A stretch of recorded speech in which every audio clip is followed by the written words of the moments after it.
Next up, Sofus Midtgaard from Leader Lab. Please give him a big round of applause.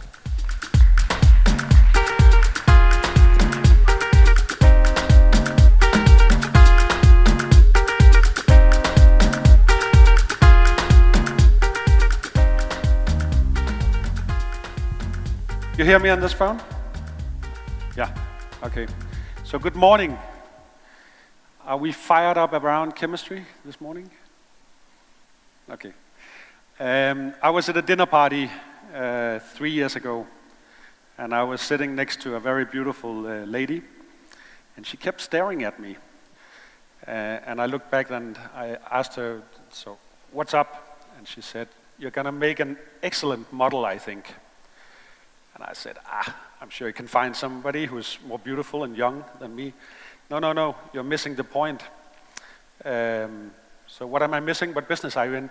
No, I'm not in a business. I'm an orthodontist, I'm a dentist. And you would be a perfect model for redoing your teeth, so could I please fix them? So if you're wondering what's in my mouth, that's a braces, yeah. So thank you for letting me come to this beautiful city. I went around Istanbul yesterday, and when you're reading Western newspapers, it's all a mess, right? But I found so much spirit and energy yesterday in Istanbul. I went and lent a fishing stick at one of the bridges and caught a little fish. I went to the Hammam Kili and got beaten up in a good way by Yunus. It was amazing, so thank you for having me in this beautiful city.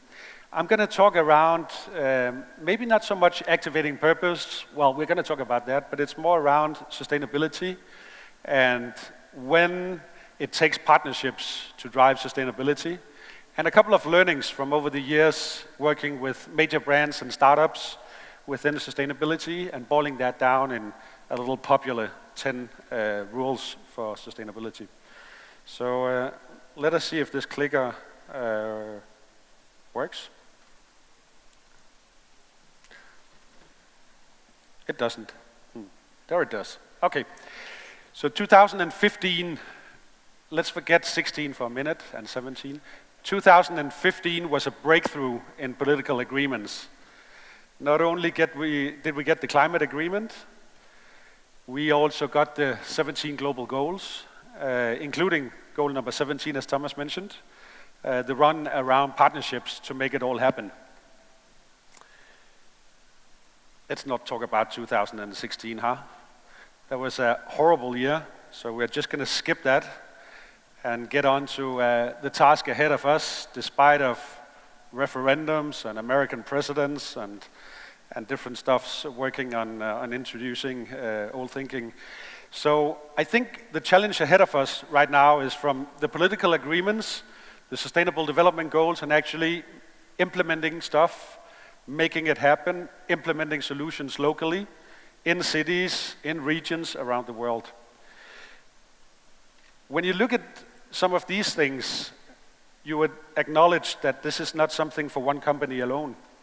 There's stuff we can do in companies, in startups, in governments, on our own, but there are several of these issues that will take collaboration and partnerships to drive this forward. I was at Nike's headquarters a couple of months ago hosting a conference there with Launch, which is a program we run with Nike, IKEA, NASA, Novozymes, and a number of companies, matching startups and big corporations in taking sustainable innovation to scale. Cyrus Wadia had a similar message to Paul Bowman. We are facing massive problems of scale, and it requires collaboration between many different actors to make this happen. I'm going to show you one diagram, and that's the only kind of like theoretical diagram at all today. So I think it makes sense sometimes when you look at innovation and sustainability to acknowledge that there's stuff going on that will be competitive. And that competitive space, sometimes people see the competitive innovation space as huge, right? We can't share this with competitors. No, this is proprietary. This is what we live off. Actually, when you start working with companies and massaging these things in, you get to the agreement that actually the really competitive stuff is not that much. There's something that you really can share, and that's fair. It will always be like that. But if you become really sharp on what is competitive, then you also can become really sharp on what's collaborative. What can you do with partners? What could you take to scale? What's generic? What's selling a pair of Nike shoes or Adidas shoes? Or it's probably not the chemistry, right? It's probably not the way we color it, right? It's probably not how we source the materials or the standards, right? We can work together on all of these things, and then we can compete like hell on branding, on signing the next big basketball player, and that's probably where the competitive space is. And also see in this diagram the systems innovation. So some of these innovations and sustainability challenges requires that we get an ecosystem of regulators and educators and investors along the way, because we as companies play within a playing field that are regulated, that are dependent on long-term patient capital and investors investing in this. So rather than just giving up and saying, okay, the board doesn't get it or the investors doesn't get it, we need to work actively on bringing them on board and seeing that it actually pays long-term to invest in sustainability. And I think the facts and the figures are coming and working in our favor at the moment. A concrete example of what we've been working together on with IKEA and Nike is waterless dyeing technologies. So here's Håkan Nordqvist, that I can call my friend and a dear colleague. And instead of competing around a new dyeing technology using less water and less chemicals and keeping stuff in the loop, companies like IKEA and Nike and Adidas and H&M, if you work really good together, can be brought together around co-investing in these innovations that will benefit them all. It will not harm anyone, it will benefit everyone if we make it happen and are able to take it to scale. So 10 rules for sustainability partnerships based on my personal experience, a lot of reading up on best practices and studying literature. First thing is partner with purpose. If you partner up or do a partnership around sustainability on an issue that could better be solved on your own, don't do it. I'm gonna be a little frank, fix your own shit. Fix your own stuff on what you can do as a company, and be really clear around when does it take collaboration. So partnerships are kind of like praised as the savior of sustainability. They should not be a parking lot of difficult CSR agendas that you as companies should solve on your own. That's the first part. If you want to run a partnership, most literature says, okay, you got to have CEO buy-in. If you get the CEO to buy in on the partnership or on the agenda of a partnership, you're safe. My learnings tells me not so fast. I've seen many partnerships signed off by maybe Paul Pullman or a CEO of different companies. But if you don't find a sweet spot between the managers in the corporations actually running the partnerships on a daily basis, if they don't benefit from it, if they are not rewarded on succeeding in this specific field, it will fail no matter how much CEO buy-in. It doesn't harm with CEO buy-in though. So finding the sweet spot, I'm gonna go back. Finding the sweet spot between where can Novozymes and Nike and IKEA and H&M work together in a space, and really be specific around where does it all benefit all of these companies together and the participating managers and the participating business units is critical. Another thing that often happens when we do partnerships, we try to clutter in so many different goals into a partnership. We set up KPIs and we want to go all over the place. Don't. The best partnerships are kept quite simple.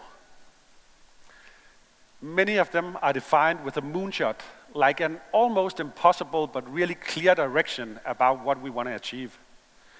So frame a moonshot or just a very few really clearly stated goals for the partnership, and it will be much easier to communicate what is your partnership around. One example of that, I would have loved Steve Howard to be here, but he left IKEA now. He's a friend, and I'm a big fan of him. They had a discussion in IKEA in 2012 in the board.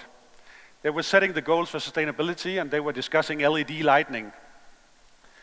And they said, okay, what's achievable in 2015? Can we get to sell like 70% LED in IKEA warehouses around the world? One said, maybe we could go and reach crazily after 80%. That would be really aggressive. And at some point, one guy said, no, let's fuck it. Let's go all in. 100%. If we say 80% or 90%, people will always find an excuse to be within that 10 or 20%. Let's go all in. What happened was that despite of market trends, despite of the price of LED at the moment,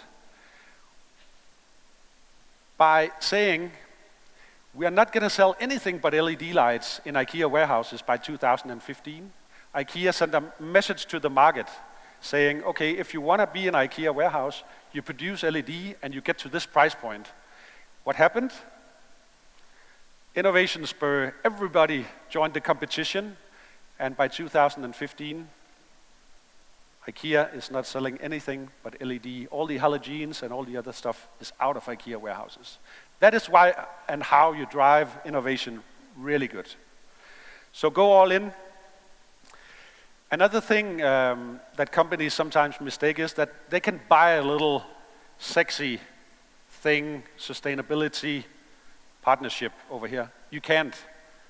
You can partner with an NGO, you can do some philanthropic stuff, surely, but money can't buy you the real stuff. No partnership can run on money alone. So if you want to run a partnership, if you are serious about running a partnership, you'll invest the most precious thing, and that is not your money, that is your time and the right resources from the right divisions, not only the CSR or the communication or the stakeholder engagement or the many names that we have from it now, but from the chemical department, from the manufacturing department, from the design department, from the marketing department. You bring them all in. Another thing that I think is maybe encapsulating everything, in partnerships, like in projects, like in life, you don't get anywhere without passion.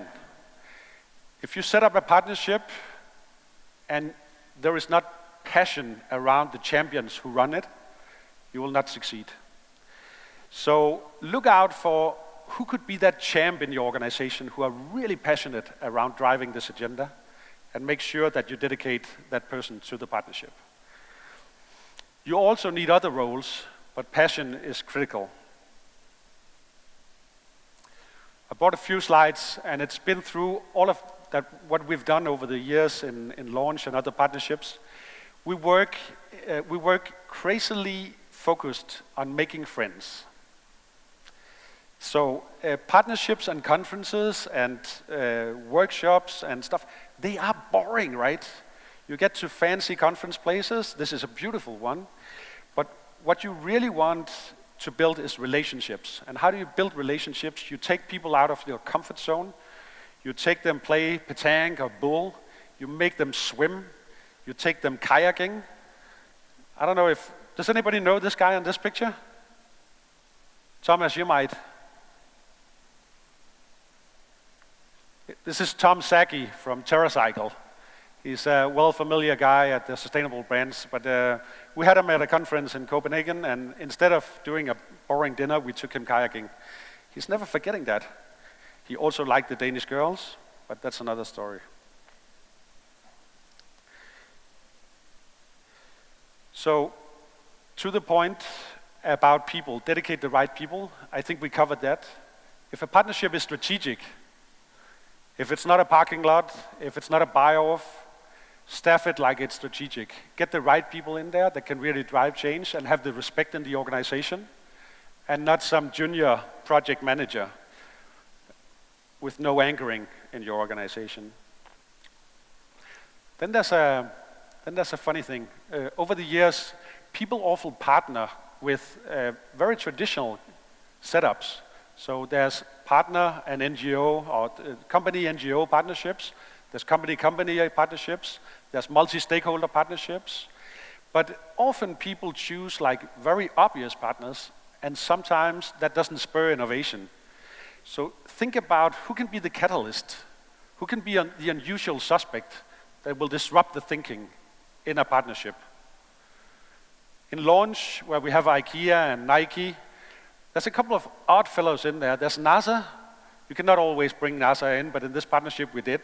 That's kind of like sexy and out of this world and magic in many ways. But we brought in Novozymes also to disrupt the thinking and come up with new solutions. So how can you bring a different perspective? It doesn't have to be NASA. It could be a local school. It could be an innovator. It could be a rebellious thinker or a disruptive startup that can challenge your thinking. That's often the case, at least, that this is missed in partnerships. Then another thing, from running partnerships, I think there's a danger sometimes that's maybe not so much to the companies as to the people running the partnerships, but sometimes the biggest challenge for sustainability is that we compete in being the most successful partnership. So we want to bring all the partners in and we want to make a closed little club where we have all the greatest partners that we can shine with. Actually, to have the impact that we want to achieve, try to be a catalyst. Try to see who's already working on sustainability within that space. So be it circular economy, Ellen MacArthur is doing great stuff. The Cradle to Cradle movement is doing great stuff. So instead of trying to rally them or outcompete them or beat them, invite them in, work with them. Work with the existing ecosystem that you're working with. It will give you a lot more impact. So when we did an event in 2015 in Copenhagen where we had all of these partners together, instead of leaving Ellen MacArthur out, we invited the Ellen MacArthur Foundation and the CE100 group in. It's the CEO, Andrew Morlitz, sitting next to Anders Bjørl, who is a local textile producer in Denmark. So really think about how you can rally the crowd and the existing ecosystem that are working on the same agenda as you, instead of seeing them as competitors. Then we're never going to succeed. Then a learning from talking to a couple of the partners running partnerships. Sometimes you set out with a clear target and a goal. You maybe define a couple of KPIs or things you need to achieve during the year, and you have a pretty good idea around how you're creating value for your partners. Then at the end of the year, I spoke to Anders, who was on the previous slide, and he said, actually it's not about Sofus, it's not about these big summits where I can stand and talk to people. That's nice, but it's not really interesting to me. I thought it was the interesting thing for him. It's great branding for a little company like his. He said, no. Actually, the most inspiring thing is when we meet with all of the innovators that you guys gather together, and we sit down for 2 days and we work on their innovations. When I leave that, I go home to my own company and I'm fired up about all the things we need to achieve in my company. So it's not about me teaching the innovators how they can scale. It's about the innovators inspiring me to do different and radical new stuff. So I'm fired up every time when I come back from these things. I would never have expected that when we started out the partnership. So be open for that the value for partners might be in different places than when you start out and set out. And then the last lesson is share the love. So right now I'm standing on the scene taking the limelight, but the true magic of being successful, at least in the role that we do, where we are a partnership broker or a partnership facilitator, is actually to get the fuck off the stage and let the partners shine and be able to share the stage and actually be quite invisible normally. So we're probably one of the most underplayed companies, and that's with a purpose. We don't do a big branding exercise. We're not excessively focused on being the most well-known company. Because if we can shine through the partnerships and the companies that we're working for, That's much more effective and efficient. I think that brings us to the end. I hope that some of this made sense, talking about activating purpose. But I'll leave it for questions or whether there's time for that.